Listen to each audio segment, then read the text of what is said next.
দর্শক দেখে নেব খেলার সময় শিরোনামগুলো। প্রস্তুত বাংলাদেশ ক্রিকেট দল। রোববার স্কটল্যান্ডের বিপক্ষে ম্যাচ দিয়ে শুরু টাইগারদের বিশ্বকাপ মিশন। প্রতিপক্ষকে সমীহ করছেন অধিনায়ক মাহমুদুল্লাহ। টি-20 ক্রিকেটে আপনি প্রতিদিন রান করতে পারবেন না। That doesn't mean that you are out of form. যে কোনো কন্ডিশনের জন্য প্রস্তুত থাকা প্রয়োজন। প্রস্তুতি ম্যাচে ভালো না করলেও দলের প্রতি আস্থা সাবেকদের। লাস্ট 3টা সিরিজ আমরা উইন করেছি, সেই জায়গায় আসলে আমি মনে করি না যে প্রথম 3টা ম্যাচে আমাদের অতটা সমস্যা হবে। আমি প্রস্তুতি ম্যাচ নিয়ে আসলে পার্সোনালি যদি আমাকে বলেন তাহলে আমি অতটা ওরিড না, কারণ মূল ম্যাচের মন্ত্রটা অন্যরকম।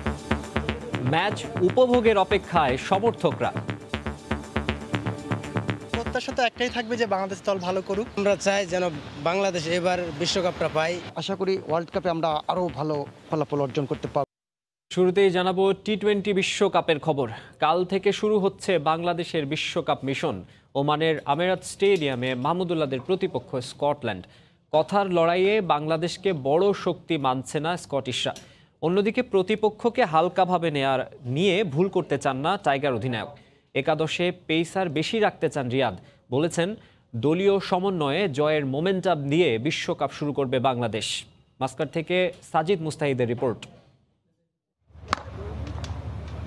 অবশেষে দেখা গেল সেই মাহেন্দ্র খনের। আইপিএল শেষ করে দলের সঙ্গে অনুশীলনে যোগ দিলেন সাকিব আল হাসান। বড় মঞ্চে বাংলাদেশের বড় ভরসার নাম সাকিব। মনোবলে চির ধরা দলকে চাঙা করেছেন। তবে টানা খেলার ধকলে কিছুটা হলেও ক্লান্ত দেখালো এই অলরাউন্ডারকে। অবশ্য সাকিবের ফেরার দিনে অধিনায়ক মাহমুদুল্লাহকে নিয়েও শঙ্কা কেটে গেছে। সবকিছু মিলিয়ে বাংলাদেশ স্কোয়াডে ইতিবাচক বাতাবরণ। আলহামদুলিল্লাহ এখন অনেকখানি রিকভারি হয়েছে এবং ইনশাল্লাহ হোপফুলি আমি আগামী ম্যাচে ইনশাল্লাহ আশা করি আমি পার্টিসিপেট করতে পারবো। আমার কাছে মনে হয় যে আমাদের যে কোনো কন্ডিশনের জন্য প্রস্তুত থাকা প্রয়োজন মেন্টালি।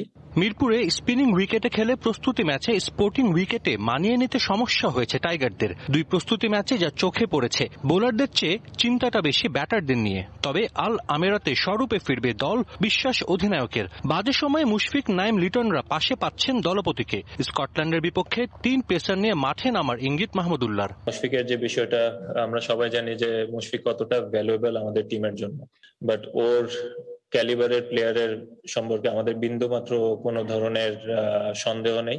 বাংলাদেশের ব্যাকফুটে থাকার সুযোগ কাজে লাগাতে চায় স্কটল্যান্ড। হুঙ্কার দিয়ে রেখেছে চূড়ান্ত পর্বে ওঠার। বিগ হিটিং অ্যাবিলিটি স্কটিশদের বড় শক্তি।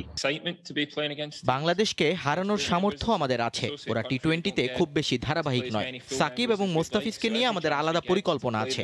আমরা জয় দিয়ে শুরু করতে চাই।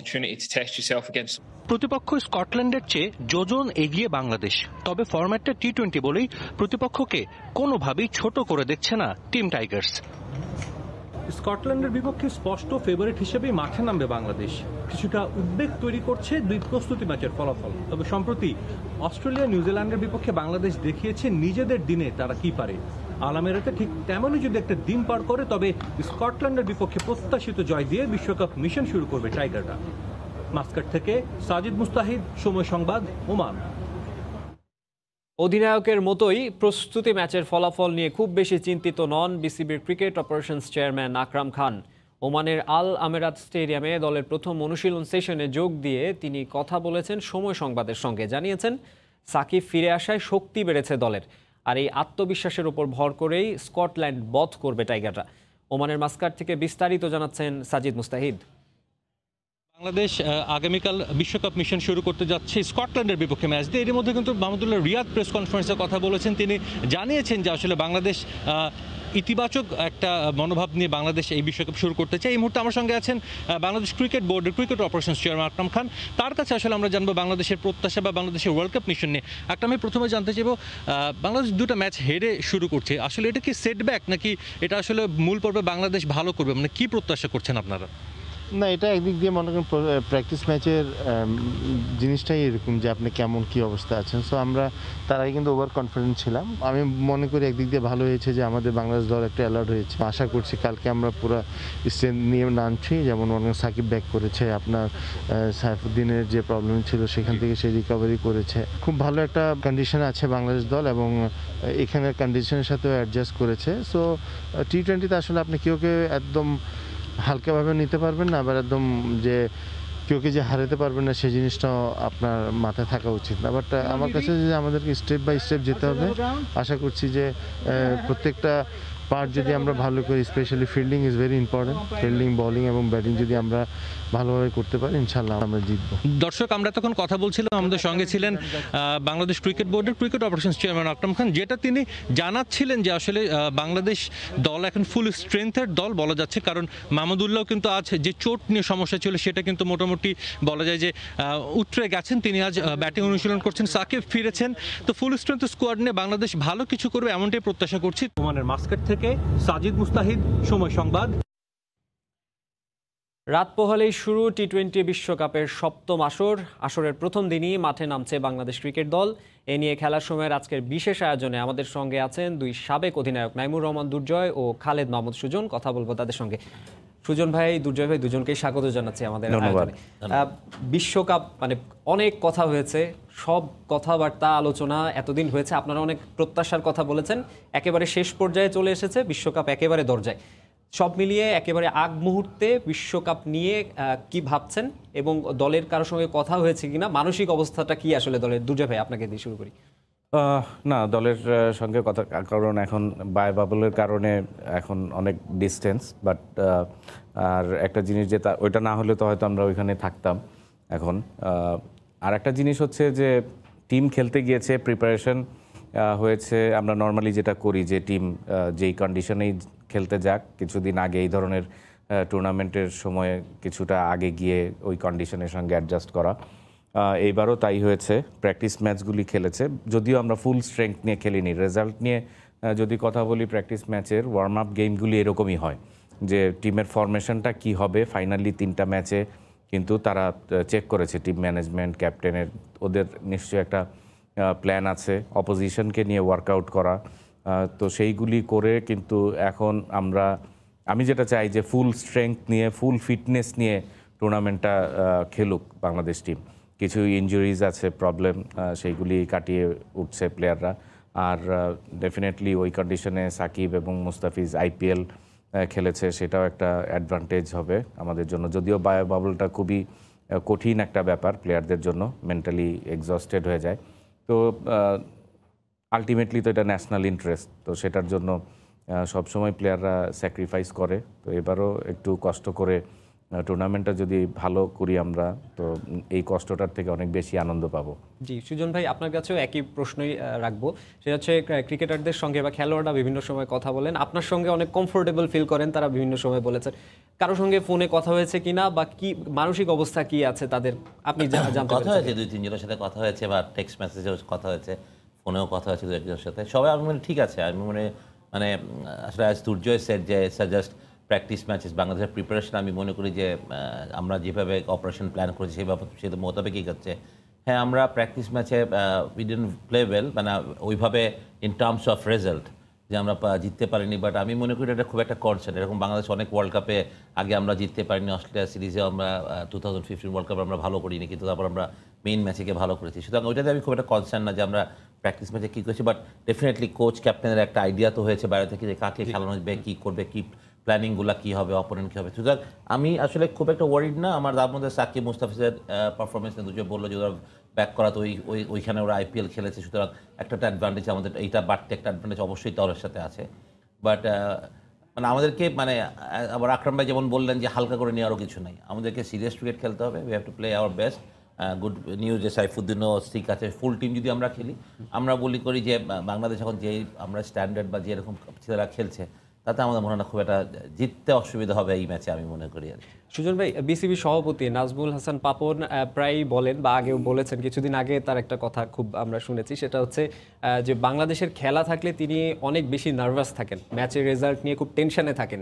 এই ম্যাচের আগে আপনার সাথে কথা হয়েছে কিনা? তিনি দুবাইয়ে আছেন, তিনি আসলে কি এখন নার্ভাস ফিল করছেন কিনা? আজকে পর্যন্ত আমি আর দুর্জয় না কেউ দুজনই ফোন পাইনি, মনে হয় কালকে পাবো পাওন ভাই। বাট হ্যাঁ, পাওন ভাই আপনারাও কি ফিল করছেন?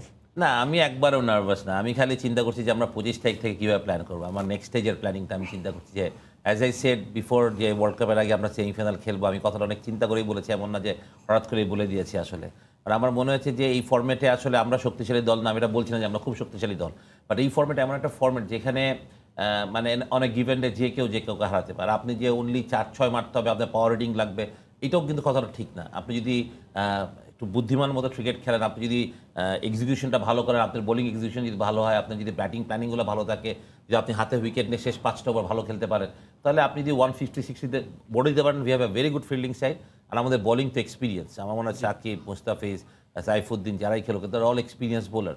সুতরাং আমাদের অপরচুনিটি থাকবে এইভাবে যেটা করে। সুতরাং ডেফিনেটলি এই ম্যাচগুলো ইম্পর্টেন্ট আমাদের জন্য। বাট আমি মনে করি যে আমি অতটা চিন্তিত না আসলে এই ফার্স্ট ফেজ নিয়ে। আমার মনে হয় মেন হবে আমাদের সেকেন্ড ফেজটাই আসলে।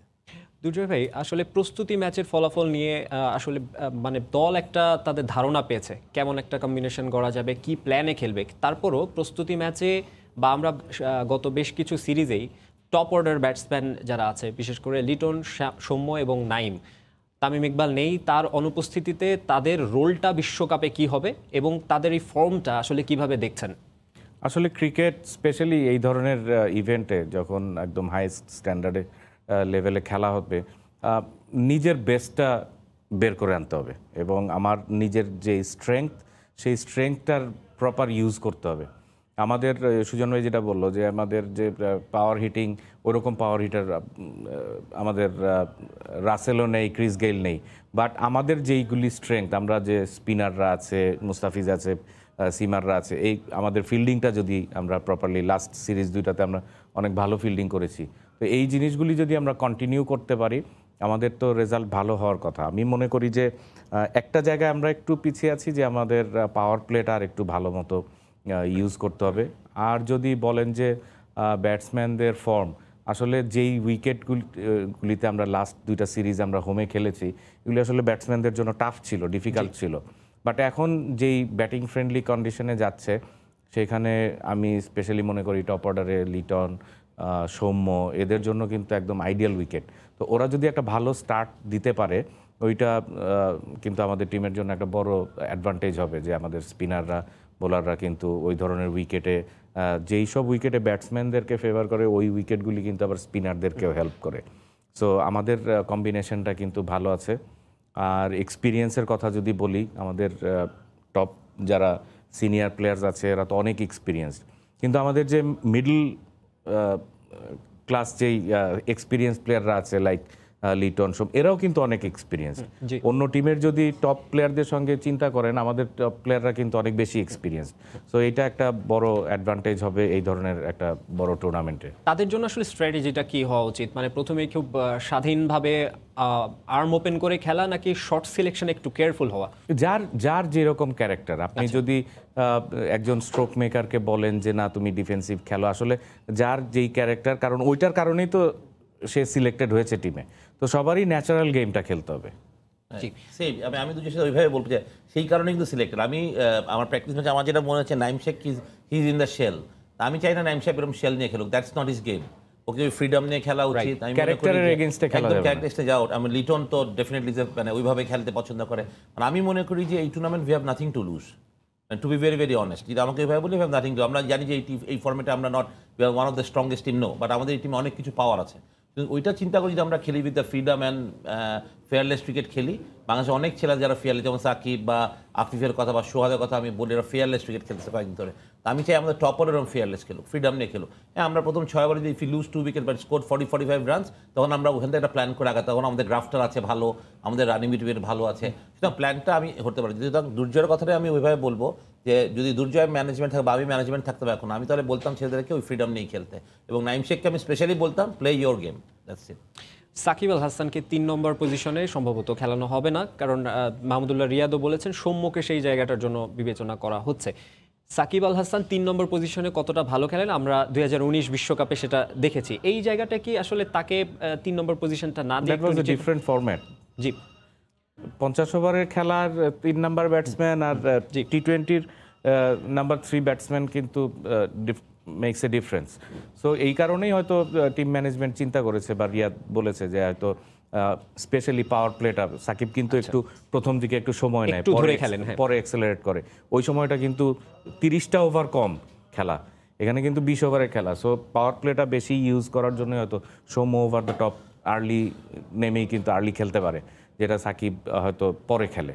তো আমাদের আগে রানটা করার জন্য পাওয়ার প্লেটা ইউজ করার জন্যই হয়তো ব্যাটিং আরেকটা জিনিস আমার যেটা মনে হয় যে সাকিব ইজ এক্সপিরিয়েন্স, তো আমাদের চেষ্টা করতে হবে somebody with experience like Shakib, Mushfiq কিংবা রিয়াদকে শেষ করতে হবে। তো ম্যাচ উইনার হতে হবে এই তিনজনকে, মানে শেষ করতে হবে খেলা।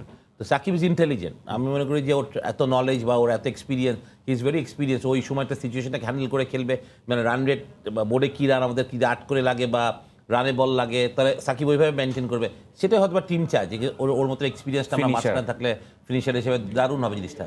আর সাকিবেরও যে ইনিশিয়ালি সাকিব তো ফ্ল্যাশি, সাকিব তো একটু মারতে চায়, যদি আউট হয়ে যায় তার টিমও একটা প্রেশারে থাকতে পারে। তো আমরা ওই সময়টাতে নর্মালি পার্টনারশিপ যার সঙ্গে হওয়ার কথা, যেমন আফিফ কিন্তু একটু এক্সট্রাভাগান্ট স্ট্রোকস খেলে, তো তখন যদি সাকিবের মতো একজন এক্সপিরিয়েন্স থাকে পার্টনার হিসেবে গাইড করার সাকিব আইপিএলে আসলে খুব একটা গেম টাইম পাননি, তার দল হয়তো ফাইনালে খেলেছে কিন্তু খুব একটা গেম টাইম পাননি। সাকিবকে কেমন দেখেছেন আইপিএলে? সাকিব নো, মানে এটা কোনো ইয়ে নাই। সাকিব যদি 5-0 করে পরের ম্যাচ খেলা, আমি বলবো সাকিব চান যে সাকিব যেখান থেকে ম্যাচ জেতার মতো অ্যাবিলিটি রাখে, ওই সেই কোয়ালিটি প্লেয়ার। তো ডেফিনেটলি কেকেআরে তো ধরেন ওর ব্যাটিং অর্ডারটা অনেক পিছু, ওইখান থেকে আসলে টি-20 কিছু করা যায় না বা ডিফিকাল্ট হয়। একটা ম্যাচে ওই 9 রানটাই খুব ইম্পর্টেন্ট, 9 রান ছিল, একটা 4 মারলো, বাট বোলিং তো প্রতি ম্যাচে ভালো করেছে, লাস্ট ম্যাচে অতটা ভালো করেনি। বাট সাকিব আমার মনে হয় এভরি ডে গিভেন ডেতে বাংলাদেশে one of the best player, এই ফর্মেটের বেস্ট প্লেয়ার। সুতরাং আমি মনে করি যে মানে এইসব টাইপের প্লেয়ারদের সবসময় আমরা যেটা, যে form is very temporary, class is permanent, আমরা সবসময় বলি এই ক্লাসে। তো ওর ক্লাসটা তো ডিফারেন্স, তো ওকে নিয়ে আমাদের কোনো আমার মনে হয় বাংলাদেশের কোনো টিম নিয়ে আমার কোনো সংশয় নেই প্লেয়ারদের কিনে। হ্যাঁ, আমার সংশয়ের জায়গাটা ইয়াংস্টারদের কিনে। আমি ইয়াংস্টার বলবো না, দুর্জয় বলেছে দে আর অল ম্যাচুয়েট, মানে নাইম শেখ কিংবা লিটন, সৌম্য, আফিফ, এদেরকে ফ্রিডম নিয়ে খেলতে হবে। টিম ম্যানেজমেন্ট যেটা বলতে হবে, ভাই enjoy the game, that's it, nothing else. আপনাদের কাছে আবারও ফিরবো, কিছু পরিসংখ্যান দেখে আবারও ফিরছি আপনাদের কাছে। দর্শক দেখছেন খেলার সময়। সময় সে তো বয়ে যায়, সময়ের সাথে মিষ্টি এক বন্ধন যুগ যুগ ধরে রয়ে যায়, রয়ে যায়। সময় সে তো বয়ে যায়, এভাবেই সময় পাল্টে যায়, কিন্তু ডিপ্লোমা সে একই সাথে একই মানে যুগ যুগ ধরে রয়ে যায়। New Zealand dairy, excellence in quality.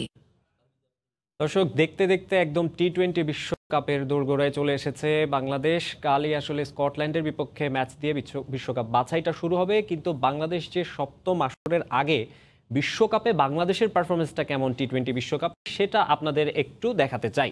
সেটা হচ্ছে এর আগে যে 6 আসরে বাংলাদেশ খেলেছে টি-20 বিশ্বকাপ, এই সব আসরে বাংলাদেশের অংশগ্রহণ 25 ম্যাচে মোট। এই 25 ম্যাচে বাংলাদেশের পারফরমেন্স আসলে খুব একটা আশা জাগা নিয়ে না। মাত্র 5টি ম্যাচে বাংলাদেশ জয় পেয়েছে, হার 19টিতে, অর্থাৎ বেশিরভাগ ম্যাচেই বাংলাদেশ আসলে দর্শকদের হতাশ করে পরিত্যক্ত হয়েছিল একটি ম্যাচ। তো এই আসরে আসলে বাংলাদেশের দর্শকরা বা বাংলাদেশের ক্রিকেটার যারা আছেন তারা চাইবেন এই পরিসংখ্যানটা যেমন হারের দিকটা বেশি বা পরাজয় বা হতাশার দিকটা যেমন বেশি ঝুঁকে আছে, সেটা যেন পরিবর্তন হয় এবং বাংলাদেশ সাফল্যের চেহারাটা দেখতে পারে। ব্যক্তিগত রেকর্ডে বাংলাদেশের সবচেয়ে বেশি সাকিব এবং মুশফিক সবচেয়ে বেশি 25টি করে ম্যাচ খেলেছেন, যদিও আসলে খুব বেশি আশা জায়গা নিয়ে কোনো পারফরমেন্স সেখানেও আমরা দেখিনি। আরও একটা পরিসংখ্যান আমাদের হাতে আছে, যেহেতু বাংলাদেশ প্রথম ম্যাচে বাছাইয়ের প্রথম ম্যাচে স্কটল্যান্ডের মুখোমুখি হবে। টি-20তে আগে স্কটল্যান্ডের বিপক্ষে বাংলাদেশ এক ম্যাচই খেলেছিল, সেই একটা ম্যাচ কিন্তু বাংলাদেশ স্কটল্যান্ডের বিপক্ষে হেরে গিয়েছিল। প্রায় 10 বছর পর আবারও আসলে মুখোমুখি হতে যাচ্ছে দু দল। এখন বাংলাদেশের জন্য একটা সুখের জিনিস হচ্ছে, মানে ফরম্যাট বদল হলে আসলে ওয়ানডে ফরম্যাটটা হলেই বাংলাদেশ সবসময় দেখা যায় যে খুবই কমফোর্টেবলি খেলে। ওয়ানডেতে বাংলাদেশ এর আগে যতবার স্কটল্যান্ডের মুখোমুখি 4বারই বাংলাদেশ জয় পেয়েছে, কিন্তু টি-20তে এক ম্যাচের একটাই হেরেছে। সেইটা নিশ্চয়ই চাইবে যে এবারের বিশ্বকাপে বা এইবার যে দ্বিতীয় দেখা হচ্ছে সেই দেখায় বাংলাদেশ চাইবে যে এই পারফরমেন্সটা আসলে পরিবর্তন হোক, সেটা চাইবে। আমরা দুটো গ্রাফিক্স দেখলাম এবং বাংলাদেশের বিশ্বকাপ এবং স্কটল্যান্ডের বিপক্ষে তাদের পারফরমেন্স কেমন ছিল সেটা আমরা দেখলাম। আমরা আবারও আলোচনায় যাব। আমাদের সঙ্গে অতিথি আছেন দুজন, সাবেক 2 অধিনায়ক নাইমুর রহমান দুর্জয় এবং খালেদ মাহমুদ সুজন। দুর্জয় ভাই, আমরা যেমনটা দেখলাম আসলে স্কটল্যান্ডের বিপক্ষে বাংলাদেশের আগের যে পারফরমেন্স টি-20তে একটা ম্যাচ খেলেছে, একটাই হেরে গেছে। কালকের ম্যাচটাতে আসলে বাংলাদেশের সেই চিত্রটা কি বদল হবে কিনা? সেটা তো অবশ্যই প্লেয়ারদের মাথায় থাকবে, টিমের মাথায় থাকবে। আর একটা ম্যাচ দিয়ে তো আসলে বিচার করা যাবে না। আর আমরা কিন্তু আসলে আগে টি-20টা আমাদের এই ফরম্যাটটা আমরা ভালো টিম ছিলাম না। একটু আমি অ্যাড করতে চাই, সেটা হচ্ছে প্রস্তুতি ম্যাচে বাংলাদেশের চেয়ে একেবারে বিপরীত অভিজ্ঞতা হয়েছে কিন্তু স্কটল্যান্ডের। তারা দুটো ম্যাচ খেলেছে, দুটোই জিতেছে। তারা বেশ, এবং তারা প্রেস কনফারেন্সেও বেশ মানে রাগ ঢাক রাখেনি, হুঙ্কার দিয়েই কথা বলেছে। বাংলাদেশ তো বলবে ওরা ওই সাইডের যে প্লেয়ার আছে ওরা এমনিতে একটু অ্যাগ্রেসিভ ক্রিকেট খেলে, কাজেই যত শর্ট ফরম্যাট ওদের জন্য তত ওদের ফিটনেস, ওদের রানিং বিটুইন দ্য উইকেটস, এইগুলিতে আমাদের সঙ্গে ডিফারেন্স আছে। তো এইটা একটা টি-20তে অনেক বড় অ্যাডভান্টেজ। ফিল্ডিংটা ওদের খুব ভালো হয়, ওরা সবাই সবসময় অনেক ভালো গ্রাউন্ডে প্র্যাকটিস করে। তো এই জিনিসগুলি মাথায় রেখেই কিন্তু খেলতে হবে। আর টি-20তে আমরা একটা ম্যাচ হেরেছি, একটাই খেলেছি, তখন আমাদের খারাপ সময় ছিল টি-20তে। বাট এখন আমাদের প্লেয়াররা অনেক অভিজ্ঞ, অনেক বেটার। তো আমি সেটা নিয়ে আশা নিয়েই বলতে চাই যে এইবার হয়তো আগের মতো রেজাল্ট হবে না। টি-20 বিশ্বকাপের যে পারফরমেন্সটা আগের 25 ম্যাচে 5 জয়, এটা মোটেও নিশ্চয়ই আপনাদের কাছেও কাম্য নয়, দর্শকরাও আশা করবেন না। আপনি একটু আগে বলছিলেন যে এই ফরম্যাটে বাংলাদেশ হয়তো এখনো সেইভাবে, মানে আপনি যদি এটা তো সপ্তম আসর, মানে এই 6 আসর যে প্রথম আসর থেকে ধরেন, তখন তো বাংলাদেশ আসলে এক্সপিরিয়েন্স নাই এই ক্রিকেটে। মানে এই 6 বছর পর এখন হয়তো বাংলাদেশকে বলা যায় যে কিছুটা হলে বাংলাদেশ এক্সপিরিয়েন্স আছে। সাকিব, মুশফিক, মুস্তাফিজ, মাহমুদুল্লাহ, লিটন, এক্সপিরিয়েন্স আছে আমাদের এখন। আর এই ফরম্যাটটা আসলে কি, এটা তো আসলে এনিবডিজ গেম। এটা তো ইউ ক্যানট সে, যেমন আমরা ওয়ানডেতে আমরা স্কটল্যান্ডকে 4 ম্যাচে জিতেছি, টি-20তে এরকম হয় না। আপনি একটা ছোট্ট মোমেন্টাম, একটা পার্টনারশিপ কিন্তু খেলা ঘুরিয়ে দেয় 15 minute. It just takes 15 minutes আপনাকে একটা খেলা, মানে হারা খেলা, একটা পার্টনারশিপও লাগে না, একটা ওভার, হারা খেলা একটা ওভার হয়তো একটা বোলার যদি খুব বাজে বল করে, আর ওই ওভারেই যদি ব্যাটসম্যান ফুল অ্যাডভান্টেজ নিয়ে, আমরা অহরহ দেখি যে আমরা যে লাস্ট ম্যাচে আমাদের 4-5টা 6 হয়ে যাচ্ছে, আমাদের এক ওভারে 30 run is big difference. Taskin ওভারে 21 বা 3 ওভারে তাসকিন 4 রান দিয়ে লাস্ট ওভারে 21 রান দিয়ে ম্যাচে রেখেছে। তো এটা হতে পারে, সুতরাং আমাদেরকে এখানে কেয়ারফুল থাকতে হবে। আমি বলছি যে আমরা দল হিসেবে অবশ্যই ওদের থেকে ভালো। বাংলাদেশ এখন অনেক শক্তিশালী দল, স্কটল্যান্ড থেকে নিঃসন্দেহ। আর ওরা, এটা তো সাইকোলজিক্যাল একটা প্রেশার থাকবে যে ওদের তো they have nothing to lose. বরং আমি সেটাই বলছি যে আমাদের কিন্তু আসলে এই ম্যাচে বাংলাদেশের প্রেশার থাকবে, বিকজ আমরা ফেভারিট এনি হাউ, আমরা টেস্ট প্লেইং ফেভারিট। কিন্তু আমি চাচ্ছি যে ওই প্রেশারটাই না নিতে, আমি চাচ্ছি ওই ফ্রিডম নিয়ে খেলতে। খেলা, ক্রিকেট খেলার মধ্যে একদল জিতবে, একদল হারবে, বাট আমরা যদি আগেই প্রেশারটা নেই তাহলে আমাদের জন্য এটা ব্যাকফায়ার করবে।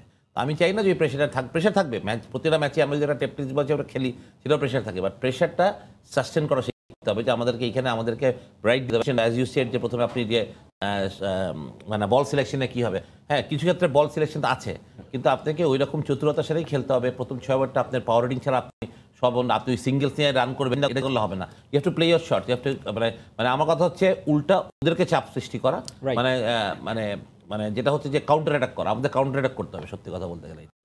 যে পাওয়ার প্লের কথা সুজন ভাই বললেন, পাওয়ার প্লে কিন্তু ওমানের উইকেটটা আমরা যে ছবিগুলো বা ভিডিওগুলো দেখেছি, অনেকটা গ্রাসি উইকেট মনে হচ্ছে, সবুজ উইকেট মনে হচ্ছে। সেখানে পাওয়ার প্লেটা কাজে লাগানোর জন্য আসলে এই ধরনের উইকেটে স্কটল্যান্ড, আয়ারল্যান্ড, এই ধরনের দলগুলো সাধারণত বছর জুড়ে তাদের ঘরোয়া ক্রিকেট খেলে থাকে। এমন উইকেট যদি হয়, বাংলাদেশ তুলনামূলক এর চেয়ে বিপরীত একটা উইকেটে খেলে থাকে। বাংলাদেশের জন্য এটা কি একটু আসলে উপরের ঘাসটা দেখে কিন্তু উইকেট জাজ করা যাবে না। নিউজিল্যান্ড দেখেন একবার মনে আছে কি, মুশফিক অ্যান্ড সাকিব সেঞ্চুরি করলো, হ্যাঁ সাকিব ডাবল সেঞ্চুরি করলো মনে হয়। তো ওই উইকেটও কিন্তু গ্রাস টপই ছিল। নিচের সারফেসটা কি আছে, গ্রাসের নিচে কি আছে, ইট ইজ অলসো ইম্পর্টেন্ট। আর আপনি যখন সেট হয়ে যাবেন একটা উইকেটে, এইসব উইকেটে stroke playing is much more easier, enjoyable. মনে হয় না যে আইসিসির যে কোনো উইকেটটা ব্যাটিং ফ্রেন্ডলি উইকেটই হবে, ঘাস থাকুক যাই থাকুক। আমরা যদি চ্যাম্পিয়ন্স ট্রফি খেলা দেখি, যেটাতে সাকিব আর রিয়াদের সেই পার্টনারশিপ ছিল, যদি 100 মিনিট ম্যাচ জিতে গেল, ওই উইকেটটাও কিন্তু এরকম ঘাস ছিল হ্যাঁ ইংল্যান্ডে, মানে ইয়েতে কার্ডিফে, নিউজিল্যান্ডের কার্ডিফে ওই উইকেটও কিন্তু ছিল। সুতরাং মানে আইসিসির ডেফিনেটলি যেসব টুর্নামেন্ট হয়, আমরা মনে হয় আমরা সবসময় যেটা দেখি যে ফ্ল্যাটই হয়, ব্যাটিং এর ফিলি হবে। সুতরাং আমি মনে করি যে বলছিল যে আমাদের এইসব উইকেট আমাদের জন্য ভালো, কারণ একটু ধরতে পারে। তো সুতরাং আমার মনে হয় যে প্লেয়ার যেটা বল ব্যাটে যাবে, যেটা কারণে বল ব্যাটে আসে নাই বলে সৌম্য এখানে বল ব্যাটে আসবে, আমার মনে হয় সৌম্য খালি রাইট ডিসিশন নিতে হবে, সিলেকশনটা একটু ভালো হতে হবে। ওরা কিন্তু 20s 30s এগুলিকে আর একটু বড় করতে হবে। এই ধরনের উইকেটে কোন টোটালটা আপনার কাছে মনে হয় আসলে খুবই কমফোর্টেবল? দূর থেকে আসলে খুব ডিফিকাল্ট বলা, বাট করি বাংলাদেশের বোলিং স্ট্রেংথ নিয়ে আপনি যে কোনো উইকেটে আমরা যদি 160+ রান করি, আমরা ডিফেন্ড করতে পারবো। আমার মনে হয় সেটা করা উচিত আমাদের বোলিং দিয়ে। জি। মুশফিকুর রহিমকে নিয়ে একটু কথা বলতে চাই। তার ব্যাটিং, বিশেষ করে নিউজিল্যান্ডের বিপক্ষে সিরিজটা দেখেন, কিংবা এরপরে তিনি এই দলের খেললেনও প্রস্তুতির জন্য। প্রস্তুতি ম্যাচেও আসলে তার কাছ থেকে সেই রকম পারফরমেন্স পাওয়া গেল না, এবং টি-20তে মুশফিকুর রহিমকে আসলে আমরা ওইভাবে সাধারণত ওয়ানডে বা টেস্টে তার কাছে যে ভরসার জায়গাটা থাকে, টি-20তে সেভাবে দেখা যায় না। মিডল অর্ডারে বাংলাদেশের ব্যাটিং অর্ডারে ডিপেন্ডেবল বলা হয়। মুশফিকের এই জায়গাটাতে জ্বলে ওঠাটা কতটা জরুরি এই টুর্নামেন্টটাতে?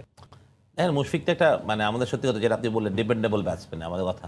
হ্যাঁ, ব্যাটে রান না থাকলে অফ ফর্ম একটা বড় ব্যাপার, বাট তারপর আমি বলি যে ওর এক্সপিরিয়েন্স তো ডেফিনেটলি, আপনি যদি দেখেন টি ফর্মটা 6টা বলকে ও সাকিব 25টা করে ম্যাচ খেলেছে আমাদের জন্য, তো এক্সপিরিয়েন্স তো ওর অবশ্যই আছে।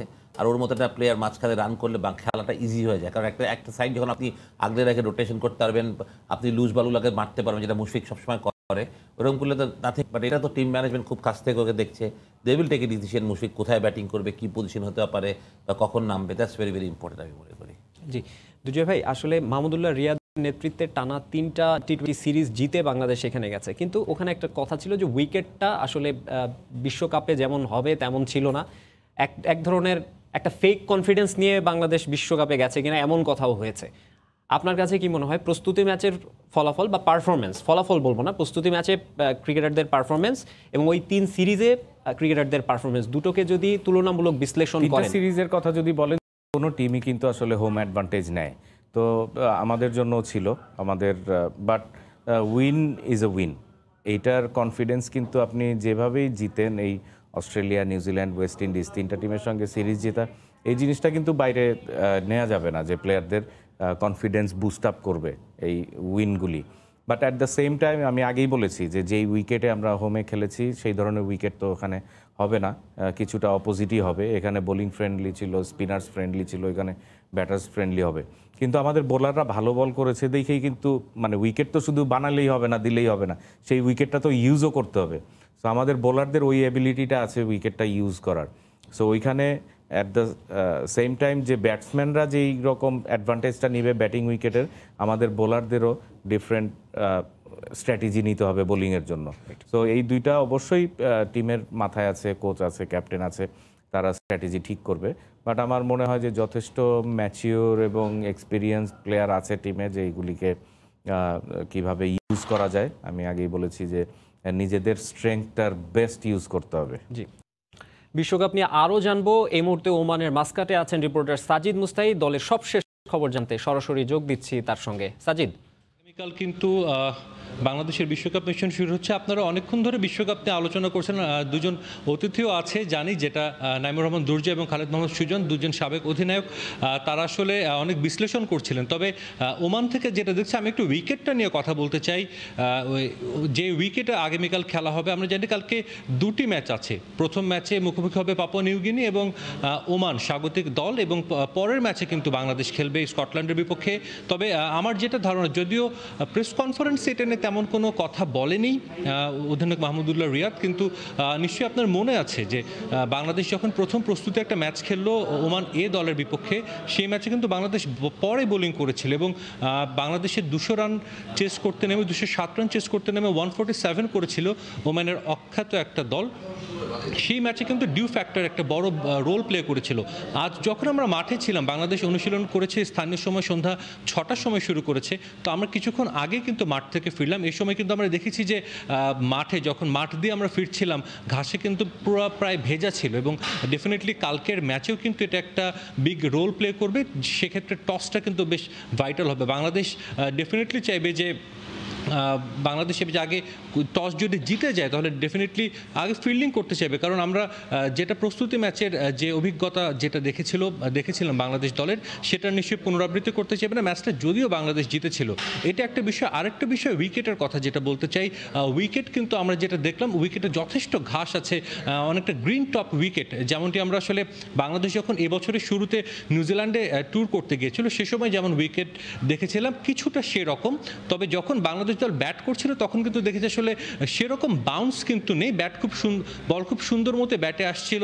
সাকিব, মাহমুদুল্লাহ, মুশফিক ব্যাটিং করেছেন, পরবর্তীতে শামীম পাটোয়ারি, লিটনরাও ব্যাটিং করতে দেখেছি তাদেরও। তো হয়তোবা তেমন বাউন্স থাকবে না, তবে ডেফিনেটলি উইকেটে কিন্তু স্পোর্টিং উইকেটের প্রত্যাশা করছেন, যেটা অধিনায়ক মাহমুদুল্লাহ বলেছেন। এবং ব্যাটার বা বোলার সবার জন্য সমান সুযোগ থাকবে নিশ্চিতভাবেই বলা যায়। তবে কারা ভালো মতো তাদের প্ল্যানিং এক্সিকিউট করতে পারে, তাদের মাঠে তাদের শতভাগ দিতে পারে, তারাই কিন্তু আসলে কালকে ভালো করবে।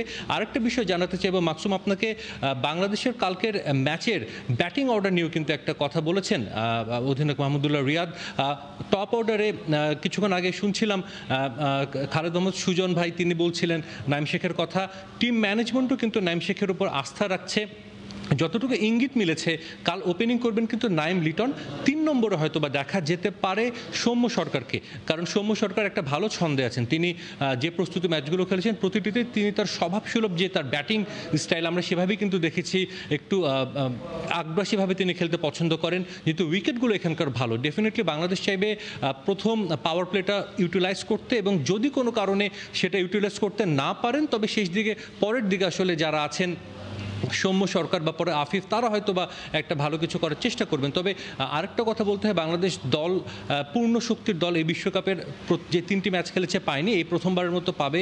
ডেফিনেটলি মুস্তাফিজ এবং সাকিবের ওপর কিন্তু প্রত্যাশাটা অনেক বেশি থাকবে, কারণ তারা টানা অনেকগুলো ম্যাচ খেলেছে আইপিএলে টপ অপোনেন্টের সাথে, টপ সব খেলোয়াড়দের সাথে। স্কটল্যান্ডের খেলোয়াড়রাও কিন্তু আসলে হয়তোবা সেই মানে না হলেও তারা কিন্তু যথেষ্ট ভালো খেলছে, এবং তারা টানা অনেকগুলো ম্যাচ খেলে কিন্তু বিশ্বকাপে খেলতে নামছে। তো আমার কাছে মাস্কাট থেকে এই ছিল সবশেষ খবর। ফিরছে মাকসুম আপনার কাছে। ধন্যবাদ সাজিদ। ওমানের মাস্কাট থেকে আমাদের সঙ্গে যুক্ত হয়েছিলেন রিপোর্টার সাজিদ মুস্তাহিদ। আমরা আবারও ফিরবো আলোচনায়। সুজন ভাই, এই যেটা আলোচনার শেষ করেছিলাম বিরতির আগে, সেটাই আসি আবার। উইকেটটা সাজিদ যেমন বললেন যে একটু ডিউ ফ্যাক্টর বা একটু ভেজা দেখেছেন, যেহেতু খেলা একটু রাতের দিকে, তো সেই ক্ষেত্রে টসটা কতটা ভূমিকা রাখতে পারে এবং এমন উইকেটে বাংলাদেশের আসলে কি করার আছে? ডেফিনেটলি উনি যেহেতু ওখানে আছেন, উনি দেখেছেন যে ডিউ থাকে উইকেটে, সুতরাং আগে বোলিং করা তো অবশ্যই সেফ, কারণ পরে বোলিং করা ডিফিকাল্ট। বাট আমি পরীক্ষার আগে রাতে এত চিন্তা করতে চাই না। পরীক্ষার জন্য অলরেডি বাংলাদেশ টিম আজকে অনেক দিন ধরে আছে, সুতরাং সেরকম চিন্তা বা প্রিপারেশনটা তাদের হয়ে গেছে অলরেডি। কারণ ডেফিনেটলি তারা রাতে ম্যাচ খেলেছে, নাইট সেশন করেছে কিছু প্র্যাকটিসে, আজকেও তারা সুন্দর প্র্যাকটিস করেছে। সুতরাং ম্যানেজমেন্টে তো একটা প্ল্যানিং আছে। সুতরাং আমার মনে হয় যে আমরা এখন পজিটিভ যে চিন্তা করি, উইকেট কী আছে এটা না আছে, এটা না চিন্তা করে how we execute in this wicket, যেরকম উইকেটই হোক, সেটা ঘাসের হোক বা স্লো হোক বা বাউন্সি উইকেট থাকুক, আর এটা এক্সিকিউট করার দায়িত্ব তাদের। দে আর ওয়েল ইকুইপড, তারা সবাই ইন্টারন্যাশনাল ক্রিকেটার, এক্সপিরিয়েন্স ক্রিকেটার, তো দে উইল আন্ডারস্ট্যান্ড যে এখানে আমাদের কী করতে হবে। তবে আমি একটা কথা বলেছিলাম, আমি এখানে একটা বলি যে প্র্যাকটিস ম্যাচে আমাদের হারটাকে আমি এক্সকিউজ হিসেবেও নিচ্ছি না। ওখানে আমাদের হয়তো বা সাকিব, মুস্তাফিজ খেলে কথাগুলো হচ্ছে, বাট তারপরে আমি বলি যারা খেলেছে তারা তো সব ন্যাশনাল প্লেয়ার, তাদের এক্সিকিউশনের ব্যাপারটা ছিল, তারা হয়তো বা নিজেদের গুছাতে বা একটু সময় যেটা হয়েছে যে এখান থেকে একটা স্লো উইকেটে খেলে গেছে, একটু ডিফারেন্ট উইকেট অ্যাডজাস্ট করতে সময় লেগেছে। বাট আমি মনে করি লং রান আপনি যখন ওরকম সুযোগ সময়টা আসবে, তখন আমার মনে হয় ছেলেরা ঠিকই জ্বলে উঠবে। তাহলে আমি ওটাই বললাম, টপ অর্ডারে আমাদের ছেলেদেরকে ফ্রিডম নিয়ে ব্যাটিং করতে হবে, আর বোলারদেরকেও এক্সিকিউশনটা প্রপার করলে আমার মনে হয় না বাংলাদেশ খুব একটা বেগ পেতে হবে এই ম্যাচ জিততে। আমার মনে হয় দুজয় ভাই, সুজন ভাই যেমন বলছেন পরীক্ষার আগের রাত খুব বেশি চিন্তা করতে চান না, মোটামুটি বাংলাদেশের প্রস্তুতি যা নেওয়ার বা যত রকমের পরিকল্পনা করার হয়ে গেছে, আপনি কি আসলে ব্যাটিং অর্ডারে বাংলাদেশ এই যে কয়েকটা সিরিজে যেমন দেখছেন এমনই কি মনে করছেন, নাকি কিছু চেঞ্জের সুযোগ আছে? যেমন আফিফকে অনেকে বলছেন, বিশ্লেষকরা বা আপনারাই বলছেন, সাবেক ক্রিকেটার অনেকেই বলছেন যে আফিফকে হয়তো একটু ওপরের দিকে খেলালে আর একটু ভালো হতো। ইট ডিপেন্ডস আপনার স্টার্টটা কেমন হয়। স্টার্টটা যদি ভালো হয়, আমার মনে হয় যে ডেফিনেটলি যদি পরের দিকে ওভার কম থাকে, আফিফ মেকশিফট উপরে যেতেই পারে ব্যাটিং অর্ডার, কারণ আমাদের এক্সেলারেশনটা অপশন যেহেতু আছে, তো সেটা যদি আমরা করতে পারি, রান যদি আরেকটু বাড়ানোর টার্গেট থাকে, সেই ক্ষেত্রে আনা যেতে পারে। But otherwise normal batting order থাকলেই ভালো। আর মুশফিক যেহেতু একটু স্ট্রাগল করছে, সেখানে আফিফ যেহেতু ফর্মে আছে, সেটা team management knows the best, ওরাই সবচেয়ে ভালো জানে কি করতে হবে, কারণ ওই কন্ডিশনে ওরা আছে। ওই উইকেট, যে উইকেটের কথা সাজিদ বললেন, এটা কিন্তু আমরা আগে আলোচনা করেছি যে ওই উইকেটে দেখেন মাঠে ডিউ ছিল ঠিকই, কিন্তু ওরা যখন আমাদের প্লেয়াররা যখন ব্যাটিং প্র্যাকটিস করেছে তখন কিন্তু ফ্লুয়েন্টলি ব্যাটিং করতে পেরেছে। তার মানে এটা কিন্তু খুব আহামরি যে ডিফিকাল্ট উইকেট না, দেখতে হয়তো একটু গ্রাস, যেটা আমরা অভ্যস্ত না, গ্রাস উইকেট দেখলে পরে আমরা মনে করি যে না জানি কীরকম ভয়ঙ্কর উইকেট, কিন্তু এই উইকেটেই কিন্তু রান করা সম্ভব। কিন্তু এই উইকেটটাকে ইউজ করে আর ওরা যেহেতু স্কটল্যান্ডের একটা অ্যাডভান্টেজ আছে যে ওরা ম্যাক্সিমাম প্লেয়ার ইংল্যান্ডে ডোমেস্টিক ক্রিকেট খেলে, তো ওইখানে কিন্তু টি20 আবার 40 ওভারের একটা খেলা হয়, সো ওদের হ্যাবিটটা কিন্তু খুব ভালো আছে। আমরা কিন্তু অত টি20 ম্যাচ খেলি না, ওরা ওই সাইডে যেরকম খেলে, বাট তারপরেও আমাদের টিমের ডিফারেন্স অনেক বেশি, আমরা এক্সপিরিয়েন্স প্লেয়ারের সংখ্যা বেশি, কোয়ালিটি প্লেয়ারের সংখ্যা বেশি। তো আমার মনে হয় না যদি আমরা প্রপার ক্রিকেটটা খেলতে পারি, আমাদের সবার বেস্ট এবিলিটির বেস্টটা যদি মাঠে দেয়, তাহলে অবশ্যই বাংলাদেশের চান্সেস বেশি।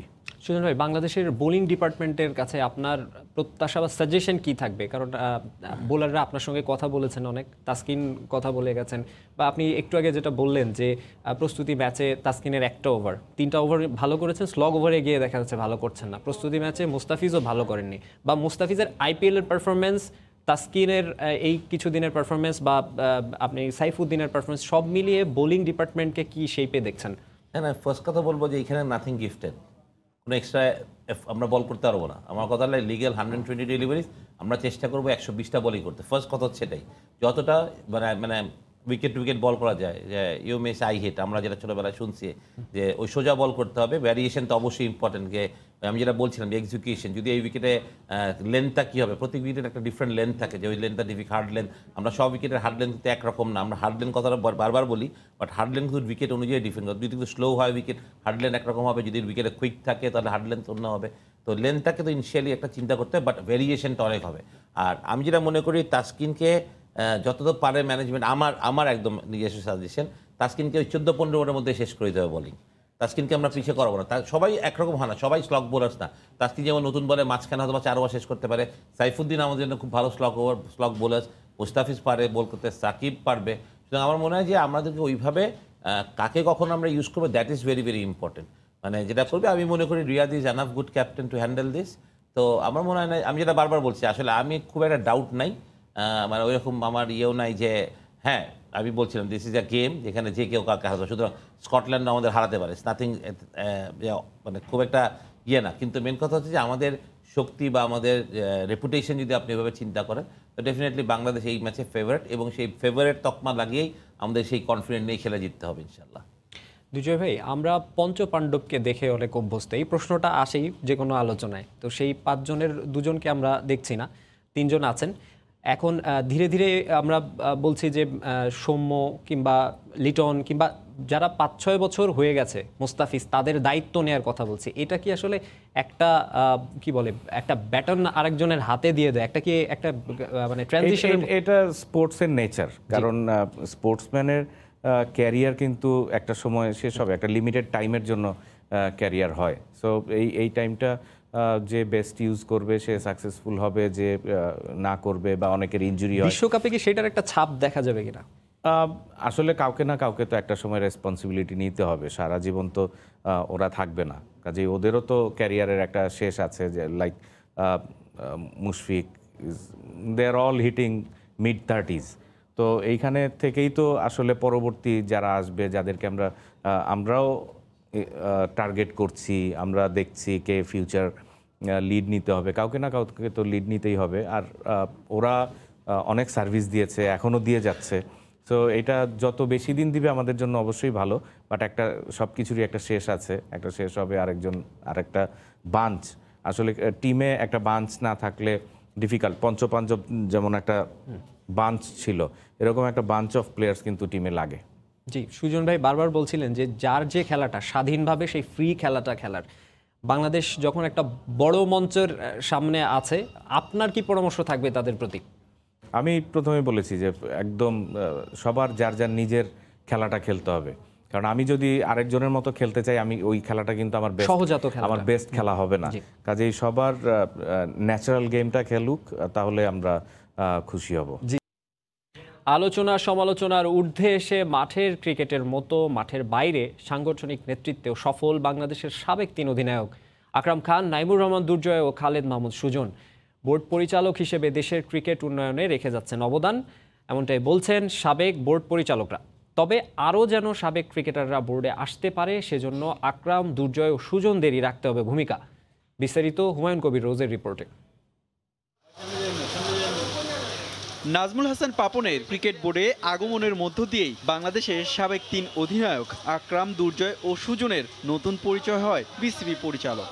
মাঠের ক্রিকেটে সফল হবার পর টেবিলের ক্রিকেটে কতটা সফল এই 3 সাবেক অধিনায়ক? আকরাম ক্রিকেট অপারেশনস, দুর্জয় এইচপি ও সুজন আছেন গেম ডেভেলপমেন্টের চেয়ারম্যানের দায়িত্বে। মহামারীর এই সময়ে এই 3 সাবেক অধিনায়কের সাংগঠনিক ক্রিকেটীয় অগ্রগতি ছিল চোখে পড়ার মতো। তাদের সব অগ্রগতি দারুণ দৃষ্টি কেড়েছে দেশের ক্রিকেটের এই সংগঠকদের। তারা যা করছে অনেক ভেবেচিন্তে করছে। আন্ডার 19 সাকসেস পেয়েছি, তারপরে 4টা সিরিজ হলো জিম্বাবুয়ে থেকে শুরু করে, ওটাতে আমরা সাকসেস পেয়েছি। এইচপিএতে আমরা সাকসেস পেয়েছি। সো তারা ক্রিকেটটাকে একটা ভালো জায়গায় এবং ভালো ট্র্যাকে নিয়ে যাচ্ছে। তারা সফল, সামান্য কম বেশি হতে পারে, কারণ দায়িত্বটা এক একজন এক এক রকম কিন্তু দায়িত্ব। কেউ মাঠে দায়িত্ব, কেউ টেবিলে দায়িত্ব। সেক্ষেত্রে আমি মনে করি যে 3 জনেই ভালো কাজ করেছে এবং আগামী দিনে এই 3 জন অধিনায়ক যদি থাকে, যারা নতুন এসছে তাদের নিয়ে অবশ্যই কাজ ভালো করবে। এই সফলতার পিছনে কিন্তু আবার আপনি যেই বিভাগ বা যেই জেলা থেকে আপনি প্রতিনিধিত্ব করছেন, সেই বিভাগ বা জেলাতে আপনি যদি মনোযোগ না দেন বা সময় না দেন, তাহলে সেই বিভাগ এবং জেলা কিন্তু পিছিয়ে যাবে। কিন্তু মাঠের পর মাঠের বাইরের ক্রিকেটেও আকরাম, দুর্জয়, সুজনদের আলোচনা সমালোচনার মুখে পড়তে হয়েছে। তবে দায়িত্বে চ্যালেঞ্জ আছে বলেই তা উপভোগ করছেন তারা। যখন সিলেক্টেড হয়েছি তখনও জানতাম যে আপনার বাহবার চেয়ে সমালোচনা, ক্রিটিসাইজ অনেক বেশি হবে। সেম কিন্তু ক্রিকেট অপারেশনও, এটা কিন্তু আপনার, যেহেতু আপনারা জানেন আমরা তো এই মুহূর্তে বাংলাদেশ মানে পৃথিবীতে শ্রেষ্ঠ দল না। আমরা যেরকম মনে করেন ম্যাক্সিমাম সময় কিন্তু হারার সম্ভাবনা থাকে আমাদের, তারপরে চ্যালেঞ্জটা নিয়েছি। এবার নিয়ে টানা 3 বার আকরাম, দুর্জয় ও সুজন বিসিবি পরিচালক পদে নির্বাচিত হয়েছেন। ক্রিকেট সংগঠকরা বলছেন মাঠের পর টেবিলের ক্রিকেটেও আকরাম, দুর্জয়, সুজনরা নির্দ্বিধায় সফল। সাবেক 3 অধিনায়কের মতো যদি ভবিষ্যতে বিসিবিতে আরও সাবেক ক্রিকেটাররা আসেন, তবে সমৃদ্ধ হবে বাংলাদেশের ক্রিকেট। কিন্তু সাবেকদের ক্রিকেট বোর্ডে আসার এই পথটা তো সুগম করতে হবে বর্তমানের নীতি নির্ধারকদেরই। হুমায়ুন কবির রোজ, সময় সংবাদ, মিরপুর শেরেবাংলা জাতীয় স্টেডিয়াম, ঢাকা। দর্শক, আবারও কথা বলবো নাইমুর রহমান দুর্জয় এবং খালেদ মাহমুদ সুজনের সঙ্গে। দুর্জয় ভাই, আমরা রিপোর্টে দেখছিলাম আলোচনা সমালোচনা অনেক আছে, থাকবে, আমরা রিপোর্টেও যেমন দেখছিলাম। আপনি এইচপি নিয়ে কাজ করেছেন, সামনে আসলে চ্যালেঞ্জেসগুলো আর কি থাকবে? চ্যালেঞ্জেস আসলে যেটা নিয়ে একটু আগে আলোচনা করছিলাম যে আমাদের 5 জন সিনিয়র প্লেয়ারের ভিতরে 2 জন এখন অফ, আরও 3 জন আছেন, এরাও একটা সময় শেষ করবে। আসলে চ্যালেঞ্জেস তো সবসময় থাকবে। আর ক্রিকেট এমন একটা খেলা, আর বাংলাদেশে এখন যেইভাবে প্রতিনিয়ত মানে সব জায়গায় যে ক্রিকেট খেলাটা হচ্ছে, তো ট্যালেন্টস ফাইন্ডিংয়ের আমাদের অভাব হবে না। কিন্তু সেই প্রপার ট্যালেন্টগুলিকে আমরা নার্সিংয়ের জন্য প্ল্যান করছি, যে যেখানেই যাকে পাওয়া যাবে, আমরা কোনো গেম ডেভেলপমেন্ট আছে, হাই পারফরমেন্স আছে, আমরা এইসব জায়গায় এনে তাদেরকে প্রপারলি নার্সিং করতে পারলে আসলে ন্যাশনাল টিমের পাইপলাইনটা শক্তিশালী হবে। তো সেই লক্ষ্যেই কাজ করছি।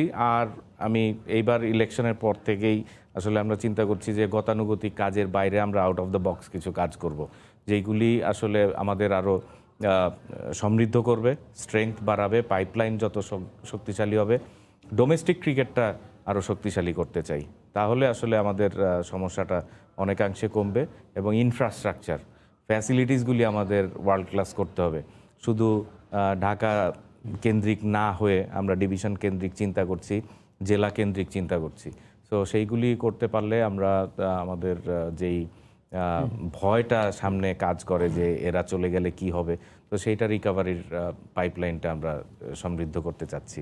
সুজন ভাই, সবচেয়ে বড় সাফল্য বাংলাদেশ ক্রিকেট পেয়েছে অনূর্ধ্ব 19 বিশ্বকাপ জয়। গেম ডেভেলপমেন্টের দায়িত্বে আপনি ছিলেন, তারপরেও অনেক সমালোচনা হয়। তো আপনি আসলে করোনা মহামারীর মধ্যে আসলে এই বয়সভিত্তিক ক্রিকেট বা 19 ক্রিকেটে সেইভাবে বিশ্বকাপের আগে, তারাও তো বিশ্বকাপে যাবে, তাদের প্রস্তুতিটা সেভাবে হয়নি। সব মিলে তাদের প্ল্যানটা কি আছে বা কীভাবে আসলে গুছিয়ে নিচ্ছেন? না, সেটাই, সমালোচনা থাকবেই, এটাই সবচেয়ে বড় জিনিস। কাজ না করলে হয়তো বা থাকতোই না, কাজ করি বলেই থাকে।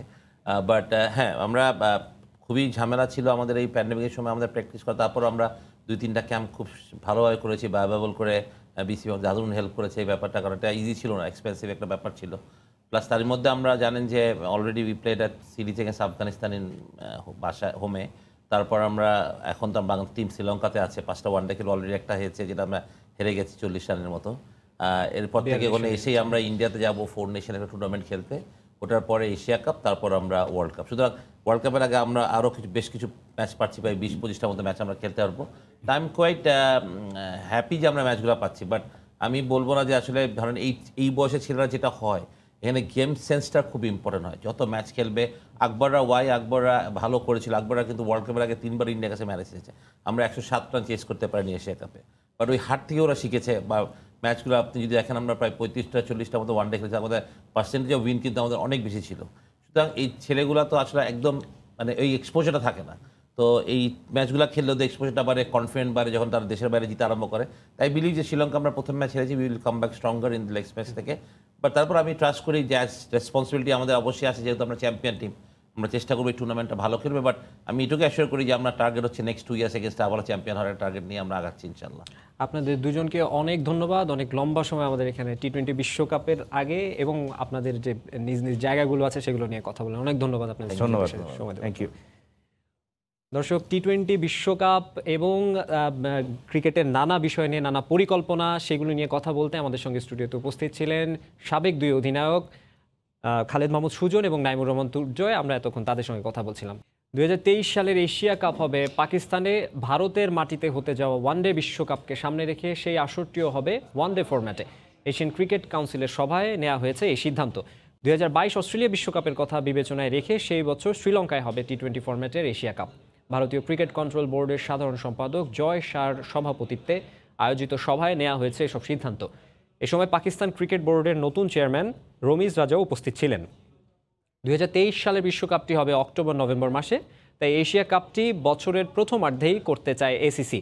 বিশ্বকাপের সঙ্গে মিলিয়ে আসরটি হবে ওয়ানডে ফরম্যাটে। তবে এ সময় আইপিএল আয়োজন নিয়ে কিছুটা বিপাকে পড়তে হতে পারে ভারতকে। খুব শিগগির পাকিস্তান 2023 এশিয়া কাপের সূচি চূড়ান্ত করবে বলে জানিয়েছে পিসিবি চেয়ারম্যান। ক্লাব কাপ হকির খবর। আবাহনীর হ্যাটট্রিকের সম্ভাবনা উড়িয়ে দিয়ে প্রথমবারের মতো ক্লাব কাপ হকির চ্যাম্পিয়ন হয়েছে মেরিনার্স ইয়াং ক্লাব। মৌলানা ভাসানী হকি স্টেডিয়ামে ক্লাব কাপ হকির ফাইনালে আবাহনীকে 3-0 গোলে হারিয়েছে মেরিনার্স ইয়াং। জোড়া গোল করেছেন সোহানুর রহমান সবুজ ও অন্য গোলটি করেছেন অভিষেক। দলকে শিরোপা জেতানোর পথে ফাইনাল ম্যাচে গোল করার পাশাপাশি আসরের সেরা খেলোয়াড়ও নির্বাচিত হয়েছে অভিষেক। তার সতীর্থ খেলোয়াড় মোহাম্মদ মিলন হোসেন 6 গোল করে হয়েছেন আসরের সর্বোচ্চ গোলদাতা। টুর্নামেন্টের চ্যাম্পিয়ন দল মেরিনার্স পেয়েছে 1 লাখ টাকা ও আবাহনীকে দেওয়া হয়েছে 50,000 টাকার প্রাইজ মানি।